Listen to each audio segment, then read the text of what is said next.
I've been trying to work out how to make this video for quite a while now, and after countless attempts at scripting it, I figure, screw it, let's just film and see how it goes. Hey guys, I used to make a lot of videos talking about streaming, and how to grow a stream, and how to maintain a stream, and how to nurture a community, but to be totally honest, I had no idea what I was talking about. For 6 or 7 years on and off, I have been on Twitch, trying this, trying that. I've had bits of success, back in the Hearthstone days, getting up to 100 concurrent viewers, which I then lost, and then sort of at my best I was able to maintain around 40 after that. Last year I started streaming again full time, and I was able to get up to 50, sometimes 60 concurrent viewers, and for whatever reason that made me feel like I was qualified, I guess, to give advice on streaming and help people grow their streams. And I know for a lot of people watching, probably most people watching, 50 to 60 viewers sounds amazing. That's the kind of thing that you'd love to get to, and that's exactly what you want to learn. But the problem is, and the problem that I found last year, is that the tricks and techniques that will get you to 50, 60 viewers are not the same techniques that can get you beyond that. And when I say beyond that, I mean to the point where you can stream for a living. Because no matter what I tried last year, or what I did, or how many things I added to the stream, or how many different philosophies I took on board, I was not able to breach consistently that 60 viewer mark. And funnily enough, you do not get subs or sponsorships, etc. To live off of at 50, 60 viewers. Streaming for a job is so much more difficult than that. And that's a good reason that I always suggest that nobody should actually start streaming with the intention of making it their job. It's just so much more difficult than that. So in the end, what did I do? How is it that I got from 50 to 500 concurrent viewers on average? I cheated, and that's what everyone has to do. You have to cheat. There's no way nowadays on Twitch, at least in my opinion, unless you're extremely talented or special, there's no way you're going to organically grow your stream from 0 viewers up to the mid hundreds. It's just not going to happen. There's too much competition on Twitch. You really need to be something special if you think that without any additional advertising or help, you are going to get your stream from here to here. It's just not going to happen. So how did I cheat? What is the magic formula that can get you hundreds of viewers on Twitch? And I'm going to give my answer with a big asterisk, because although it worked for me, it may not work for you, and it won't work for a lot of people, and there are plenty of reasons for that. But the answer is collaboration. Last year, when I tried to stream full-time for the whole year, I tried to do it on my own. Yeah, I had a few friends come on stream with me and play some Halo together and stuff like that, but I didn't try to reach out to other larger streamers, not until the Among Us period came out. And even then, I was very careful with who I reached out to, because my stream was family friendly. I really tried to avoid there being any swearing on my stream. This was something I felt really strongly about at the time. I had a good relationship with companies that wouldn't want to have a relationship with me necessarily if my stream was particularly offensive, and because of all of my work as an esports caster and host, I didn't find it difficult to refrain from swearing. I still don't. However, there came a point where I did start to eventually get invited into large Among Us lobbies with large creators who would swear all the time on their own streams, and frankly, who the heck was I to insist that they don't swear for me? It was something that people were very, very friendly and very, very kind in order to say, yeah, okay, we'll try not to swear. And they did a fantastic job. But I felt so awful being the person essentially asking these creators, these friends of mine, to not be themselves. How did I get invited into large Among Us lobbies in the first place? Now, the way that I did it was by having 5 or 6 years of experience in esports, and finally calling in a favor, asking a friend that I'd met at an event, actually asking, I'll be specific, asking Sips from the Yogscast, like saying, yeah, I'd love to play in your lobbies, and I got an invite from him. But that's after meeting Sips at BlizzCon, at the Hearthstone World Championships in Amsterdam back in 2018, at various other events, and making a friendship with him. You can't just come out of nowhere, start streaming tomorrow, and expect to be invited into large Among Us lobby straight after that. It's crazy to me how many people think that is a thing, but it really isn't. And in fact, I run my own Among Us lobbies now, and I have this daily struggle of knowing when I should and when I shouldn't invite people into the lobby. There's a lot of people that want to play, and it's actually very difficult to select the people to play, and it's also very difficult turning people down, but it is something that I'm having to do. If you want to hear more about that, I'm going to talk about my full philosophy on my own Among Us lobbies in a different video, so stay tuned for that one. But yeah, so where are we so far? I cheated to get my viewers, called in a favor, got into a big Among Us lobby, and started allowing swearing on my stream. This was a big one for me. Although I don't start swearing myself, I no longer claim that my stream is family friendly because the friends that I play with swear all the time. And for me, changing my stream mentality and being okay with that was actually a large part of what allowed me to grow. I was so sure before that family friendly was the right thing to do, but at the end of the day, Twitch is a 13+ platform to begin with. The benefits of being completely family friendly are actually not that high to begin with. Now, there's a big caveat to this, right? Because I'd love to be able to turn to you and say, yeah, I played games of Among Us with big streamers, and so for free, my stream got big. But I genuinely do think there's more to it than that. And Ludwig, one of the largest, actually I think currently the largest streamer on Twitch, said himself that there is more to just collaboration than the collaboration part. In an interview he did with Harris Heller, or Alpha Gaming, whichever you'd like to call him, Ludwig said that a big part of growing on Twitch is collaboration, but you have to do more than that. There are streamers that have played Among Us with Ludwig, you know, who had 10, 20, 30,000 viewers, I don't know, and the streamers that played with him had 15 viewers, and those streamers still have 15 viewers months later. The reason for that is that their stream wasn't the quality that it needed to be. I have 7 years of experience broadcasting, whether that be on Twitch or hosting and commentating esports events. Like, I know what I'm doing in this sphere. I know how to make a high quality stream. I've also spent the entirety of last year building on the quality of my stream bit by bit, be it equipment, be it cool channel point rewards, like allowing my viewers to change my background and stuff like that. I've worked hard on it, and I think that all contributed to the sudden rapid growth this year. If you started streaming tomorrow and you streamed Among Us with Ludwig, without experience, without polish on your stream, it is very unlikely that the people that did come to check you out from Ludwig's stream would ever return again. You need to hook them. You need to have something special going on yourself. It's not enough to just collaborate.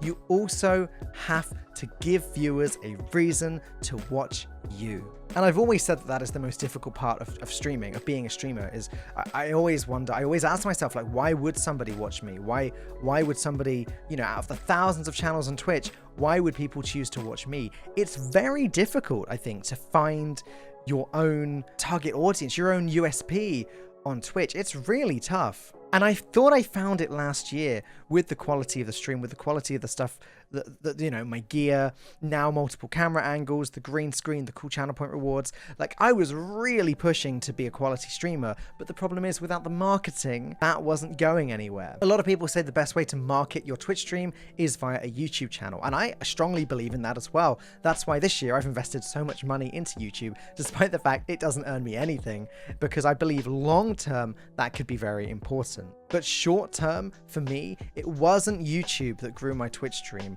It wasn't the marketing on YouTube. It was the marketing I was able to do via collaboration. It's the friends that I've been able to make. And of course, the bonus and the most important part of this is that ever since I started playing games with friends on stream, my content has gotten better because I've been enjoying it more. I went from sort of struggling with the stream every week, sort of being like, what do I play this week? And then finding a game and enjoying it a lot of the time, but also being quite bored a lot of the time, to now I literally cannot wait to get up out of bed every morning to jump on Discord with my friends and kill them and then lie about it. And I think that is the other real secret to growing a Twitch stream, is that in addition to having the quality, you have to love it. You have to be entertained yourself, because the more entertained you are, the more entertaining other people will find your content. In addition as well to quality, which is something that I've talked about quite a lot in this video, I really want to express how important I think consistency is as well. And how, as a content creator, or as anyone really doing a self-employed or freelancer job, you need to seize opportunities when they come. At the start of this year, when I made this decision to stop being family friendly and I started streaming the EU Among Us lobbies, the Wolfabelt Among Us lobbies, I should say, I realized that actually wow, people are really engaging with this. My viewership is really going up. I need to capitalize on this. I need to be consistent. And I have played, so this was 20th of January, I believe I made this decision. 20th of January, I decided to make to play these every day. And since then, I think I've missed 4. It's now late April, it's almost May. I think I've missed 4. 3 of those were for work, and I think 1 of those were for a day off because I wanted to avoid burnout. And that's literally it. Every single other day, I have played in that morning lobby. I have, of course, a lot to thank Wolfabelt for. She is a wonderful, fantastic streamer.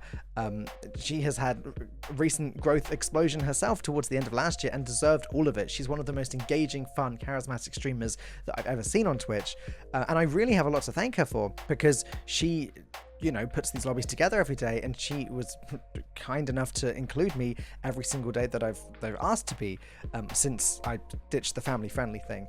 And I really do put a lot of my growth down to that. Thanks to me being a regular in this lobby, people get used to watching me do that thing every day, and they know to come back.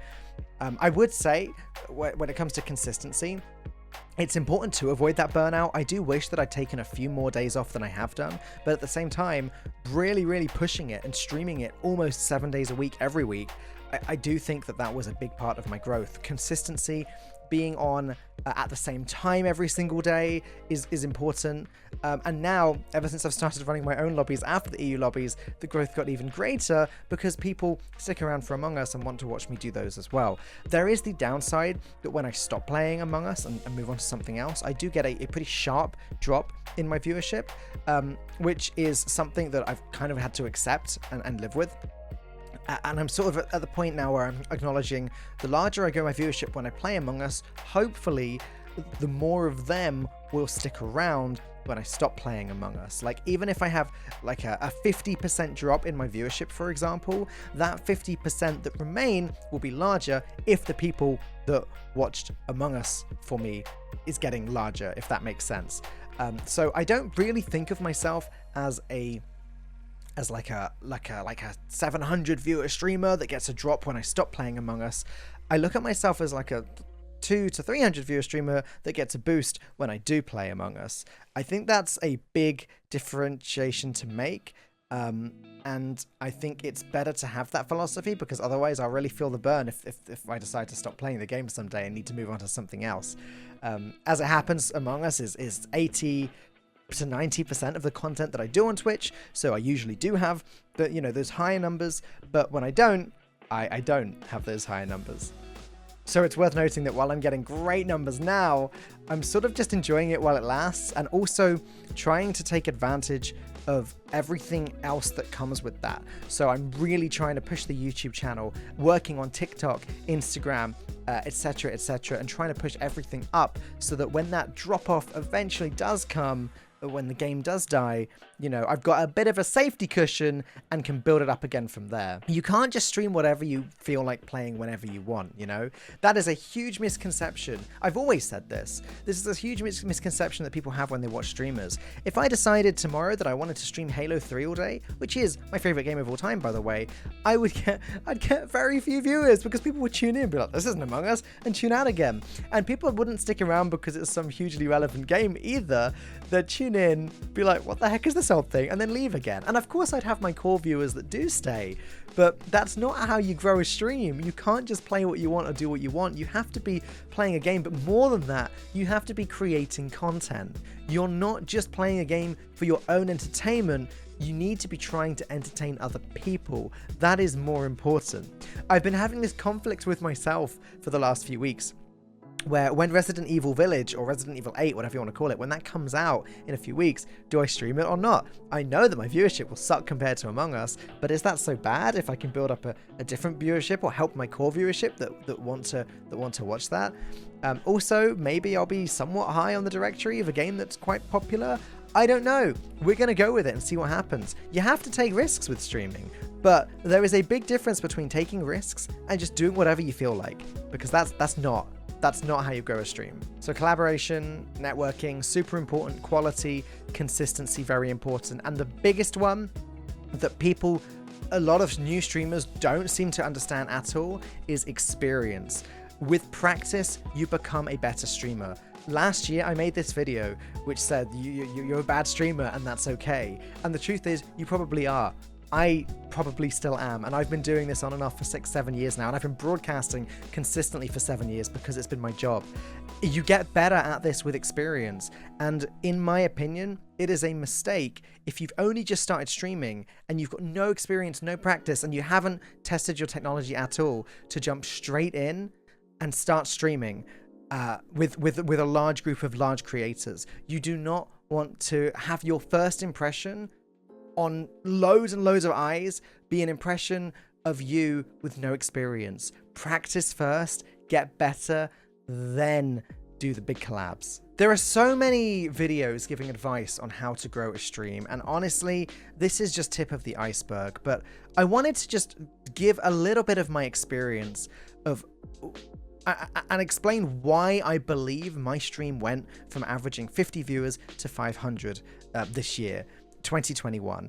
I'm going to throw the stats up on screen if you want, or you can click the links in the description below where you'll be able to look at my stats directly yourself. But that is what's happened to me, and I think this video somewhat begins to explain why, but I'm very keen to answer questions. So if you have any questions for me on streaming, on what I did to grow my stream, if you want to ask me anything at all, please leave a comment down below. I will reply, or I will include your questions in a future video, which is probably more exciting. And hey, I'm always looking for more content to make. So yeah, ask those questions. But honestly, streaming is hard. And I will tell you that just because I've grown a lot recently, that doesn't necessarily mean that everything is perfect and Gucci. There are a lot of moving goalposts when it comes to streaming, a lot of concerns, especially when you're leaning towards doing streaming full-time, and a lot of anxieties that have come out for me recently, which I never knew that I had until I started streaming every day in front of a large audience. A lot of personal character flaws that I've realized that I've got that I really do hope to do something about. All content that I'm planning on making more of in the future. But I hope that you've enjoyed this little video, this little insight into how I cheated to grow my stream. Hopefully it continues, but for now, thanks for watching. I'll see you in the next one.